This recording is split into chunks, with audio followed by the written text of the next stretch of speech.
ბრუნდებით რეალურ სიცოცხლეში განათლების საერთაშორისო ცენტრმა სამაგისტრო, სადოქტორო და სახელოვნებო სასტიპენდიო პროგრამებზე კონკურსი გამოაცხადა. პროგრამების მიზანია საზღვარგარეთ უმაღლეს საგანმანათლებლო დაწესებულებაში სწავლის ხელმისაწვდომობა. სტიპენდია სრულად მოიცავს როგორც სწავლის საფასურს, ასევე ცხოვრებისთვის საჭირო ხარჯების ანაზღაურებას.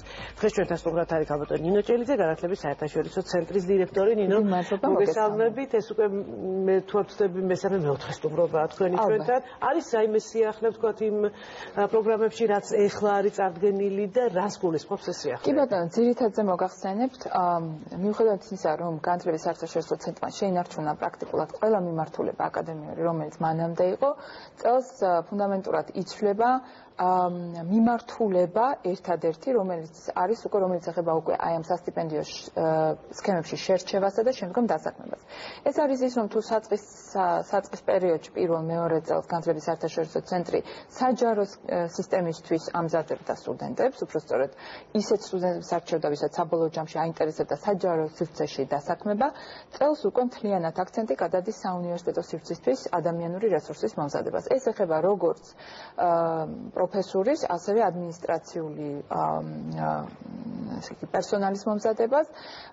ახლა გამოცხადებული პროგრამით მაგისტრი იქნება ეს თუ დოქტორანტი, საფუძვების შემოტანის დროს ძალიან დიდი ყურადღება უნდა მიაქციოს იმას, თუ რა გამოცდილება აქვს განათლების სფეროში, ან შესაძლებელია გამოცდილება სრულადაც არ ქონდეს, მაგრამ ქონდეს კარგი ხედვა, საინტერესო ხედვა ქონდეს, რომელსაც კომისია მას ჯეროვნად შეუფასებს. შეიძლება თქვა ასეთი დასაშუალებაც არსებობდეს, რომ თქვა ადამიანს აქვს ძალიან დიდი პრაქტიკა დაგროვილი, არამხოლოდ არა განათლების კუთხით, არამედ თვითონ სამუშაო გამოცდილება აქვს ძალიან დიდი. შეიძლება თქვა აი რაღაც ასაკის თემას არის ძალიან საინტერესო. ამაზე ვლაპარაკობდით მანამდე, ანუ არის ხალხი, ვინც თავიდანვე სტუდენტობის დროს თავისთვის სამომავლო კარიერად ხედავს მასწავლებლობას, ლექტორობას, უნივერსიტეტში სწავლებას თუ სკოლაში სწავლებას. არის ხალხი, ვინც უნივერსიტეტამდე უფრო ვრცელი გრძელი გზის გავლით მიდის და ამათ ქვიათ პრაქტიკოსები, ანუ ლექტორები, პრაქტიკოსები, რომლებიც ეს ძალიან მიღებული ტექნიკა არის, თქვათ იგივე იურისპრუდენციაში, იგივე საჯარო სამსახურში, ანუ ისეთ სპეციალობებში, განსაკუთრებით ისეთ სპეციალობებში, სადაც პრაქტიკა არის გადამწყვეტი.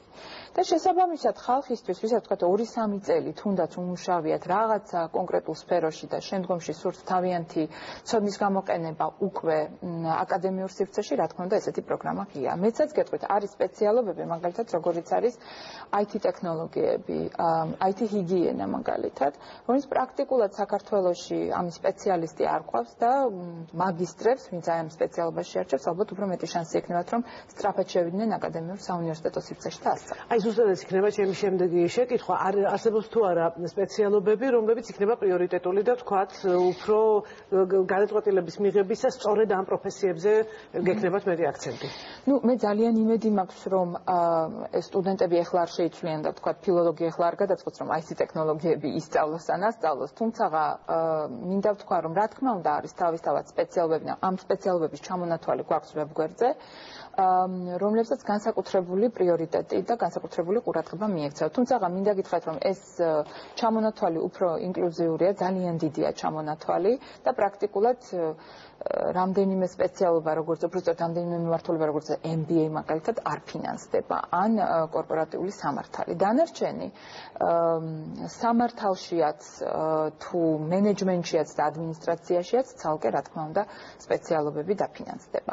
აი თანადაფინანსებების სისტემა თუ გექნებათ, აი ბიზნეს შეიძლება ქონდეს რაღაც ინტერესები კონკრეტული, იგივე ვთქვათ MBA სპეციალისტის დაფინანსების, თუ იქნება რაღაც ამ ტიპის აი შერეული დაფინანსება. მოგახსენებთ, ზოგადად დაფინანსების სქემა ძალიან მარტივია ჩვენთან. ის ხალხი, ვინც აგროვებს ყველაზე მეტ ქულას, აი თქვათ ესე რომ თქვათ top 20% მთლიანად ფინანსდება, მთლიანად დაფინანსებაში რა იგულისხმება, მას ეძლევა ის თანხა, რაც მოთხოვნილია, იმიტომ რომ ძალიან ხშირად ის, ვინც ხდება top 20-ში, სულაც არ ჭირდება მთლიანი დაფინანსება, რადგან სკოლამაც გაიღო მათთვის დაფინანსების სქემაში მიაღებინა მონაწილეობა.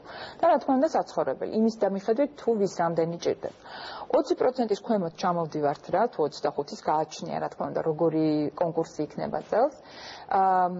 შემდეგი 30 ან 35% ვთქვათ, 80-ან 70%-ით მოთხოვნილი თანხისგან ფინანსდებიან და ესე ჩამოვდივართ 50%-მდე. შემდგომში გვაქვს უკვე სარეზერვო ჯგუფი, რომელიც იმ შემთხვევაში თუ ვინმე დაფინანსებული სტუდენტთან უარს ამბობს, ის გადადის უკვე ამ ზღვარს აბიჯებს და გადადის დაფინანსებულთა სიაში. რაც შეეხება თანადაფინანსებას, ჩვენ ძალიან იმედი გვაქვს, რომ სტუდენტებს და არა მარტო იმედი, არამედ ჩვენ ხშირად ვეუბნებთ ხოლმე ამ სტუდენტებს, სტუდენტებმა აუცილებლად უნდა მოიძიონ თანადაფინანსება უპირველეს ყოვლისა ინსტიტუციებში, უნივერსიტეტებიდან. ამისი პრაქტიკა არსებობს, საქართველოს შედის იმ 60 ქვეყანაში, რომელსაც აქვს თანადაფინანსების მოთხოვნის უფლება, შესაბამისად იმედი გვაქვს, რომ უნივერსიტეტებში ამას სტუდენტები აკეთებენ. გარდა ამისა, მინდა ვთქვა, რომ გამონაკლისი არის ერთი მაგალითად პროგრამა, სახელოვნებო პროგრამა, სადაც თანადაფინანსება არის აუცილებელი მოთხოვნა. ანუ ზოგადად ნიჭის შეფასება მოგეხსენებათ როგორი რთულია საქართველოში განსაკუთრებით.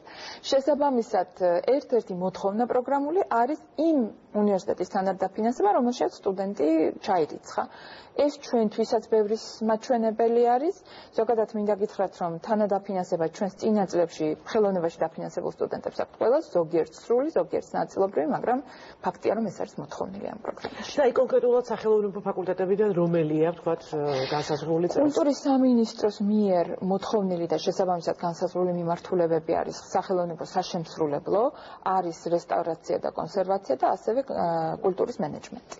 ეს ზუსტად ის ფაკულტეტებია და ის სპეციალობებია, რომლის დეფიციტიც არის და რომელიც ყველაზე მეტად გვჭირდება. ნამდვილად და მინდა გითხრათ, რომ შარშან ჩვენი ერთი სტუდენტი რესტავრაცია კონსერვაციით კურტოს სკოლაში წავიდა.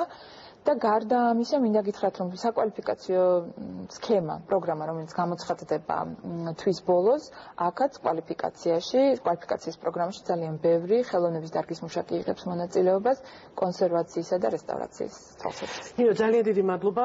ჩვენ აუცილებლად მივადევნებთ თვალყურს, როგორ განვითარდება პროცესები თქვენთან, რამდენი ადამიანი მიიღებს მონაწილეობას, ჩამოვლენ.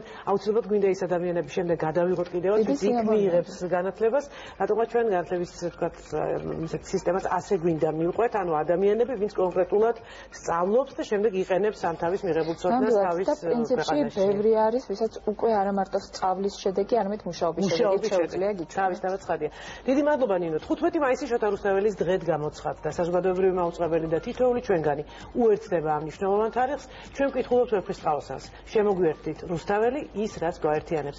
პროგრამა 26 მაისს საქართველოს დამოუკიდებლობის დღეს შოთა რუსთაველისადმი მიძღვნილი გრანდიოზული ღონისძიებით დასრულდება. მე ამით გემშვიდობებით ხვალ, იმას ვინცლებთ კაცკაცეს, ზეკ ისევ ჩვენ შევხვდებით ერთმანეთს. ნახვამდის.